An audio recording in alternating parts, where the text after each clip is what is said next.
Olá pessoal, tudo bem? A nossa primeira aula de história, né? A primeira aula gravada. Nós vamos ver um pouquinho de expansão marítima e comercial europeia. Então, aí, durante o século XVI, nós vamos ter alguns fatores que vão aí anteceder essa expansão marítima. Entre eles, nós vamos destacar a peste negra, que aí teve uma alta taxa de mortalidade, foi responsável aí por dizimar 1/3 da população europeia. E a peste negra, além disso, ela também proporcionou uma ruptura da Igreja Católica, uma ruptura entre a sociedade e a Igreja, né? A Igreja, como vocês sabem, durante a Idade Média, ela tinha grande influência sobre os reis, grande influência sobre os senhores feudais, grande influência política. Ela que ditava aí as regras de como deveria ser regida a sociedade, ela que era detentora das respostas para os problemas cotidianos da vida.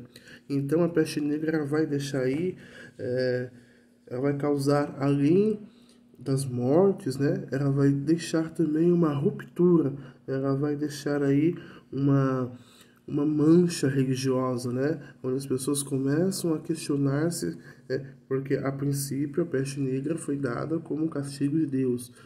Uma das suas explicações era para a igreja que era um castigo, mas aí as pessoas começam a pensar, mas espera aí, como é que pode um Deus dar um castigo como esse para as pessoas? Então aí a peste negra é um dos movimentos que vão incentivar posteriormente, com essa ruptura da igreja, aí, o protestantismo. Bom, além da peste negra, nós vamos ter aí várias guerras que vão acontecendo aí na Europa durante esse período. A principal delas, com certeza, é a Guerra de 100 Anos entre Inglaterra e França, que vai durar aí 116 anos, né?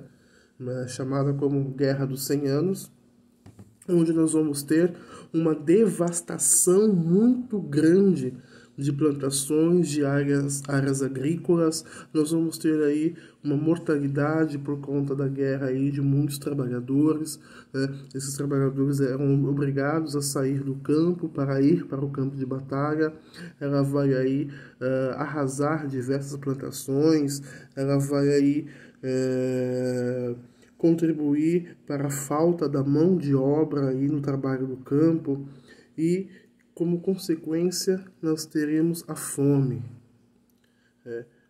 Após o término aí dessa guerra, vão faltar alimentos por conta da guerra.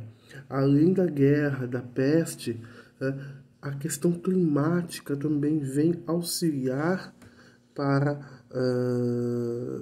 a problemática da época, onde nós vamos ter aí um período muito frio e vai ocasionar com que as plantações são perdidas. Nós vamos ter aí uma má produção de alimentos, nós vamos ter aí, e por conta dessa má produção, nós vamos ter também o problema da má alimentação dos animais. Então nós temos aí um problema muito grande com relação ao frio, com um inverno muito rigoroso datado aí dessa época. Por conta da má produção, da baixa produção agrícola e da má alimentação dos animais, nós vamos ter o preço dos alimentos muito elevado, o que vai proporcionar com que apenas as pessoas mais abastadas, apenas a nobreza, é que vai conseguir aí comprar alimentos. Então isso vai auxiliar para o aumento aí da fome. No meio de toda essa crise, peste, guerras, o inverno rigoroso, etc., vão se consolidar alguns estados nacionais modernos. Alguns estados vão se fortalecer, algumas monarquias absolutistas começam aí a se fortalecer durante esse período. E dentro dessas monarquias, né, dentro desses estados nacionais modernos, desculpe, nós vamos ter aí a consolidação do seu poder dentro da expansão marítima. A expansão marítima nós vamos destacar principalmente aí Espanha e Portugal. Eram três os pilares para essa expansão marítima. A primeira seria a propagação da fé católica, em nome da igreja, em nome de defender o cristianismo, era um dos pilares aí dessa expansão marítima. O segundo, conhecimentos técnicos. E o terceiro aí, o fato de centralizar aí o seu poder, de investir para o aumento do Estado. Então, a questão da fé católica, a Península Ibérica, durante o momento, ela foi atacada por muçulmanos. Então, havia uma necessidade de reafirmação dessa fé católica, havia aí a necessidade de expandir a religião e de defender a fé católica contra a ação dos árabes muçulmanos. Então, um dos grandes pilares, das grandes, digamos assim, das grandes desculpas para a expansão marítima era a defesa do cristianismo. A defesa, quando eu falo cristianismo, é porque nesta época apenas existia a Igreja Católica, né? Depois é que vão surgindo aí o movimento protestante, na qual vão surgir aí outras igrejas cristãs, né? Mas até então havia um domínio, havia uma preponderância da Igreja Católica, tá? Os conhecimentos técnicos, nós temos aí a bússola, a vela, e outros instrumentos, o estrolabo, que são instrumentos que não são de origem portuguesa, tá? Eles não são de origem portuguesa. Porém, as trocas comerciais de Portugal com outros países proporcionaram aí essa troca de experiência, essa troca de materiais.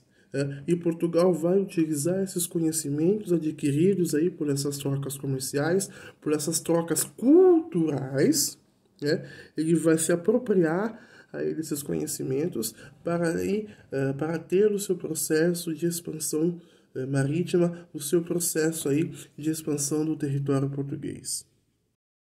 A própria localização geográfica de Portugal ajudou muito Portugal nessa questão marítima, né? E na questão comercial. Portugal se tornou aí uma rota muito importante para o processo de comércio marítimo, com grandes aí, como que se fala? Agora me fugiu o nome. Com grandes armazéns para estoque de mercadorias, tanto mercadorias portuguesas quanto mercadorias que saíam de um ponto para outro. Então, Portugal ele tinha aí, ele era geograficamente localizado aí em um ponto estratégico, o que facilitou muito aí para sua expansão, para a exploração marítima. Depois da Reconquista, né, como é chamada aí a luta dos ibéricos contra os muçulmanos, né, Portugal ele se consolida. Nós vamos ter aí uma troca de dinastias, de famílias aí que vão estar à frente do governo português, mas todas essas dinastias elas tinham aí dentro das suas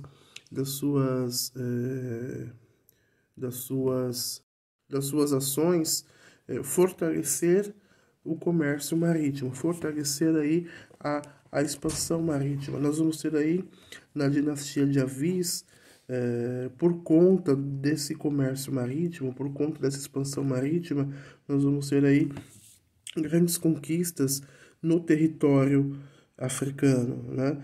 No contorno africano. O interesse da África para o português se dava principalmente pelos metais, pelos elementos que confeccionavam as moedas. E as terras africanas elas eram ricas em metais, além também do comércio de açúcar. Nós vamos ver que o açúcar ele vai se tornar um produto comercialmente muito rentável, para a coroa portuguesa.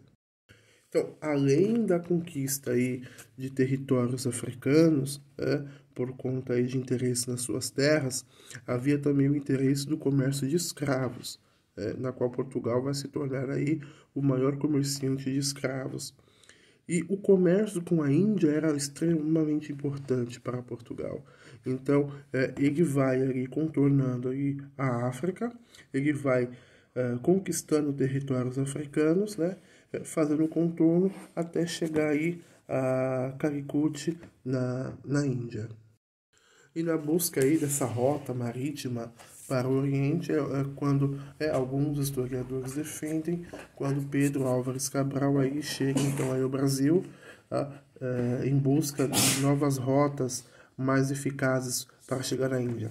Mas naquela época eles acreditavam que seguindo esse caminho que Pedro Álvares Cabral chegava, pertencia aquelas terras pertenciam ao Oriente, eram terras asiáticas, por isso que eles acreditavam até mesmo que poderiam sim ter chegado aí na Índia, poderiam ter chegado no Oriente, e depois eles vão descobrindo que realmente não era. Já a Espanha, ela também se lança aí nesse processo de expansão marítima.